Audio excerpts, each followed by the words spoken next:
Hello, everybody. We are going to start our second set of World War I notes today. And today we're going to talk specifically about the type of warfare that was going on. So, how the war was fought. We are working with Tennessee U.S. History Standard 28, which is a lot of things, but the part we're talking about today is being able to identify and explain how trench warfare and the use of new weapons and technologies affected events and people during World War I. Okay. So the first thing we're going to talk about is how did the armies fight during the Great War? So what were the armies themselves doing? And the answer to that is trench warfare. Okay. This is the reality of fighting in the Great War. You're going to be stuck in a hole, and that's it if you're on the Western Front. So if you are on the Western Front between France and Germany, you better get digging. Okay. You're going to be in a trench for most of your life. And these trenches are absolutely miserable. They suck. They are filled with mud and water and lice and rats and disease and desperation and just foulness. You got to think about it. They don't have time to line these in concrete, right? These are not what you'd think of as basements, okay? These are literal holes in the ground. So when it rains, the walls seep water because rain seeps into the ground. And then guess what? If there's a hole, water will seep out of the ground into the hole. So it's going to get filled with water. There's going to be mud and just there's no indoor plumbing. It's horrible. It's just horrible. Okay. This is kind of a primo trench. You see they've managed to dig some kind of like shelves here for the people to lay on. And this was how sleeping went. You laid wherever you were. There were no bunks. Occasionally you'd get they'd build small rooms, which is an enclosed hole in the ground where you could go whenever you were off duty, and you were a little bit more protected from the shelling from the air. But this is pretty much it, and they don't have a lot of creature comforts here. Okay. Water is a constant thing that people are worried about. You've got to drain these holes somehow, and a lot of times the draining is they would put a whole work detail of men in the trenches with buckets, just filling up the buckets and flinging the water out of the trench, and that's all they could do. Now, you got to keep in mind, people aren't bathing as often in this. So this water down here, it's not just water, right? It is the runoff of the latrines, and it is men who have used the bathroom, and it is just, it's foul. It stinks. It's nasty. Ugh. Okay. You see how deep this water is on him. It comes up almost to his knees. You weren't allowed to just not go serve your duty for the day because the trench was full of water. If you were scheduled to be posted there with your gun, you had to stand in that water until your post was done. So sometimes for hours at a time, sometimes the place you're supposed to sleep is flooded like that, and you're sitting up in that water sleeping. Okay. Now, anyone who knows this, anyone who's gone camping for any extended period of time knows that it's important to keep your body dry and clean. And men couldn't do that in these trenches. So we're going to get a new disease not many people had seen up until this point. And it's actually going to get named for life in the trenches. It's called trench foot. Okay. Trench foot is a medical condition, specifically caused by prolonged or over a long period of time being exposed, having your feet exposed specifically to damp, unsanitary, and cold conditions. You keep your feet cold, wet, and unclean for a long enough period of time, and this will happen to you. And basically, your feet start to rot off your body. It's gross. You see something kind of like this in the jungle wars we've had, Korea, Vietnam. They call that jungle rot, and it's kind of the same thing, only instead of cold conditions, it's hot conditions. I'm going to show you some pictures of what trench foot looks like. If you are squeamish at all, feel free to skip ahead, or just if you're afraid to see anything, just close your eyes and I'll let you know whenever we've gone past those pictures. All right, so here's the first picture of trench foot. You can see the blisters that start to show up, and this is the first sign that your feet are going to start rotting off. Whenever human bodies rot, they swell up, right? That's what happens, especially if you've been in water for any period of time. Your body starts to take on all that water and bloat. So that's what's happened here. Okay. These are where the toes used to be. And so that's the rot there.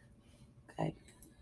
And doctors, they do what they could. A lot of times they just have to cut off toes or cut off pieces of your foot to try to keep from having to amputate the leg completely.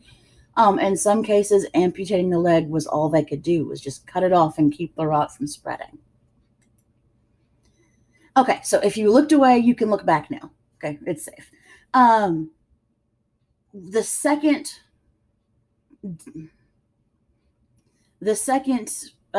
way of life for soldiers in World War I in the trenches is dealing with no man's land.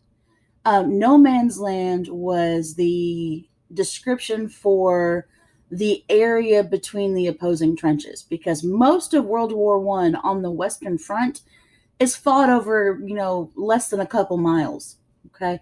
The trenches pretty much stay in the same line, and that's just where you stay. You park and fight there. You might gain a couple hundred yards one day, but you might lose a couple hundred yards the next. So you're not progressing. There's not a lot of land won and lost on the Western Front. And this land is protected. You would protect your own trenches by setting up barbed wire to keep the enemies from getting to your trenches to take them over.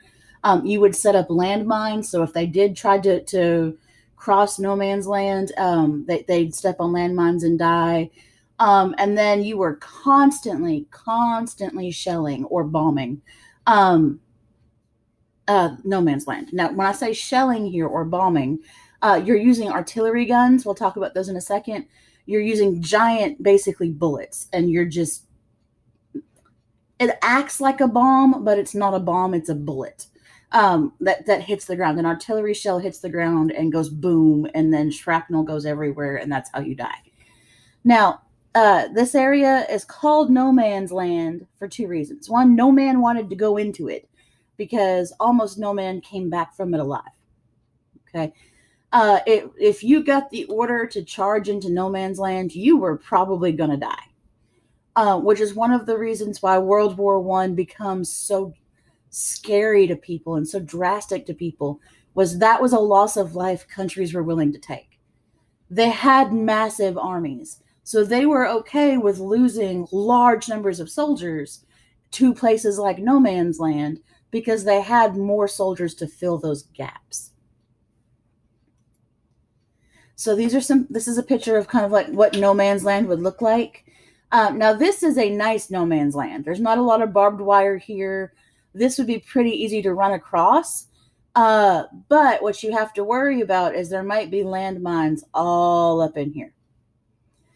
Now, something else you should know, on the Western Front especially, this was not barren wasteland before the war started. You can see trees here in the background. Those aren't dead trees. There were trees all through here. Think of this like, a normal wooded area or a normal, grassy area with trees in it. The artillery shells have basically shot off all of the limbs on these trees. Okay. So that's the way the men themselves were fighting. Now, what tools did they have to fight with? And both sides, the Central Powers and the Allied powers, are going to derive or come up with brand new weapons specifically to deal with trench warfare. Okay. Trench warfare is really good and really bad at the same time. It's really good because it's hard to kill. It's hard for your men to get killed. It is very hard to shoot somebody who is underground, especially if you are underground yourself. The shooting at each other is mostly people peeking over the tops of the trenches and seeing if they see a head and then shooting at the head. Okay. Or seeing a light and shooting towards the light, because where there's light, there's probably going to be a human. And that's it. That's the whole war.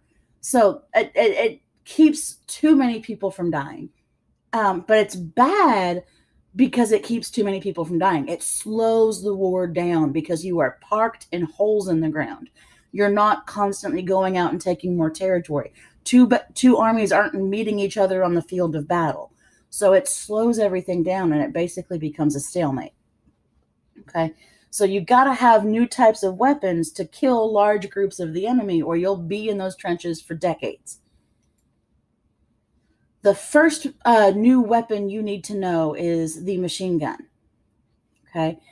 The machine gun is a brand spanking new invention for World War I. It had been invented before, but this is the first war it was used in. And a machine gun is what we would call an automatic weapon today. It's a gun that can fire bullet after bullet without you having to constantly pull the trigger. You just pull the trigger once, hold the trigger down, and bullets come flying out of it. This is the Browning machine gun.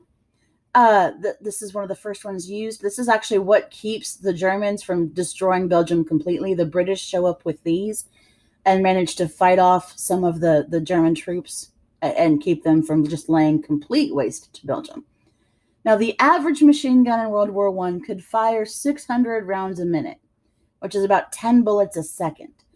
Now, it doesn't sound like a lot when you compare it to like automatic weapons from today, but keep in mind the average normal rifleman soldier.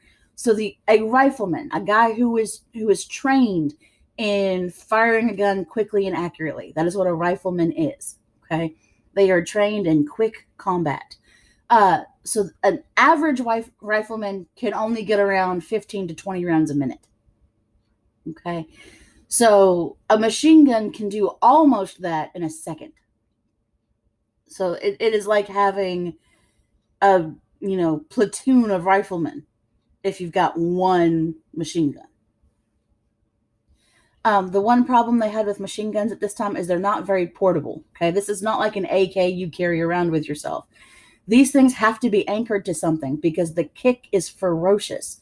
So what you'll see machine gun nests where you would set up the machine gun, and either you would do it like they have it here, kind of in a natural depression in the ground where the ground protects the soldiers who are firing it and keeps them from getting shot, or you would stack sandbags around your machine guns so the sandbags would catch the bullets, and that would keep the people who were operating the machine guns alive. We'll talk about gas masks here in a second. Okay, so artillery field guns. These are the ones that are doing the shelling of no man's land. Okay, these are long-range cannons. Only instead of shooting cannonballs, they're shooting the artillery shells. Those like giant exploding bullets. Okay, these weapons are the ones that cause more casualties than any other weapon in the Great War. Okay, because you're in trenches. So your best bet is to kill people in trenches is to take one of these guns and do something called range finding. So their trench is over there. So you shoot off one artillery shell and see where it lands. And if it's not far enough, you just raise the angle so that whenever you shoot the next one, the shell goes a little bit further. And you just do that until you get it close enough to the trench to kill people in that trench. And that's what you do with the artillery field guns. You spend your time range finding and trying to kill people in the trenches, because remember, you're in a trench. How are you going to hide, right? So if they find you with that artillery shell, you're pretty much going to die or get wounded at the very least, because the shrapnel is going to hit you. Because those aren't big enough, you have these things called railroad guns. The railroad gun is the biggest and baddest of the field artillery. These are huge, ginormous guns that are mounted to railroad cars because they are too heavy for horses to pull. So they put them on a railroad and then they just drive the gun on railroad tracks. Now, these guns can shoot from over 10 miles away. I'm going to show you a video in class in a second about one of these. This is the French howitzer. It is not the biggest railroad gun, but it is a pretty big, it's one of the biggest of the war. Now the shell it shot was over a ton. It's 3,100 pounds. And of that, 600 of it was explosive. So you've got basically, a 3,100 pound bullet. And of that 3,100 pounds, 600 pounds of it is a bomb. So that's going to suck, and that's going to destroy whatever it hits. The problem with guns like these is there is no accuracy, right? About as accurate as you can get is a city. Like, I want to hit this city so I can use this gun for it. You can't pinpoint where this is hitting yet. Not to be that outdone, the Americans have to come up with their own. And at this time, remember, we're selling weapons to both sides. So whenever we're going to come into this war, we want to make sure we have better weapons than the ones we've been selling. So our railroad gun, this is it, okay? Our railroad gun, excuse me. This is a naval weapon. So this is a giant gun that was on our battleship. And just instead of attaching it to a battleship, we attached it to a railroad car.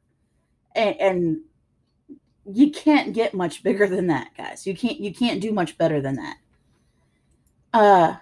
Tanks and armored cars are going to be developed specifically to cross no man's land. Okay, these tanks, the tanks of World War One. Now, World War II is different. The tanks of World War One are not made to kill people. Like, they're not made to be used as a weapon themselves. The first tank was actually British, and the job of that was to cram as many men into that tank as you could, drive it across no man's land, and then the men were supposed to get out of the tank and go take over a trench. So this was supposed to be like man movers. Okay, this was man force movers. Couple of problems with the tanks. If you notice, they're huge. They're big, they're unwieldy, they're slow. They corner like a sperm whale, which means they can't just turn. They have to go all the way around to turn. So they're not very maneuverable. They get caught in the trenches. You can Google this. You'll see pictures of World War I tanks just stuck in trenches like this, and they can't get out. Okay. But they do help. But in no way is this going to help either side win the war. My Doctor Who fans, tell me that doesn't look like a Dalek. I mean, come on. All right, so poison gases. This is another type of weapon that is used during World War One, and they use different types of gases. Everybody always asks which kind. Well, it depends on where they were using it. Chlorine gas, phosgene gas, mustard gas, they're all going to be used. They all have different things they do. They kill, they blind, they burn. Okay. So some gases are just poisonous. Chlorine gas, you breathe it, you die. That's just what happens. Some of them are made to react with liquids, and whenever they touch a liquid, they basically turn into an acid and they start to burn. So, I mean, think about it. If you breathe it in, the entire inside of your mouth has liquid in it, right? And then you've got the mucus down in your throat and the mucus on the inside of your lungs. All of that has liquid, which means if you breathe in enough of that type of gas, you're going to have acid inside your lungs, basically burning your lungs from the inside out. If the gas gets in contact with your eyes are filled with liquid. So that's going to become basically acidic. And your body's reaction to something in your eye is to tear up and make more water. So you might not go blind completely because your tears are flushing the acid out of your eyes enough, but all around your eyes it's going to be burned. So you're going to have people who are blinded at least temporarily because they have to wear bandages over their eyes to help the burns around their eyes heal. Okay. I'm going to show you some pictures of what some soldiers looked like after they came in contact with some of this gas. I'm going to warn you, it's not going to be pretty. Okay. Before I do that, Gas masks are going to become like the most wanted things by soldiers. They don't always work. They're not always effective, but they're better than nothing. And you're well, you'll see. You'll see. We'll get there. Um, okay. If you're squeamish, look away. I'll tell you when it's safe to look. All right. So these are some of the after effects of the poison gas. You can see the chemical burns. Okay. Especially anywhere that had liquid. Okay, anywhere that had liquid's gonna get rougher burns. You see this one? Okay. This is I mean, it's not just you breathe it and you die. It actually causes physical damage to your body. All right, you can look back now, it's safe. Third weapon we're gonna deal with, or sorry, fourth weapon we're gonna deal with is the submarines. Submarines were naval vessels that could sneak underwater, and Germany is the one that has these. Germans called them U-boats for undersea boots or undersea boats. So these U-boats, they're going to be used to sneak up on ships and torpedo them to sink those ships. Now, usually the ships they're going after, they're not heavily armored warships because, once again, these submarines are new. These are not the submarines of World War II. They're big. And they're underwater, so they actually do corner like whales. So they're not maneuverable. So if they attack a battleship and the battleship doesn't sink, that submarine is probably going to get sunk by the battleship because the battleships have torpedoes too. So the submarine is not going to be able to get away quick enough. And even though it's underwater, once you attack, once you send that torpedo out, you can just do the Pythagorean theorem because you know where your boat is, you know what direction the shell came from, and all you have to do is a squared plus b squared to get the hypotenuse and figure out where the submarine was. And that's the starting point. You start looking for the sub there. Okay. So they're going to be going after supply ships, ships that are bringing in supplies to the Allies. Submarines are going to be a big issue for America because we're some of those people who are bringing supplies to Britain, and we don't like it when our ships get sunk. We're going to talk about that tomorrow. Next new technology is airplanes. Airplanes, we talked about this during the industrialization unit. Airplanes are pretty new, right?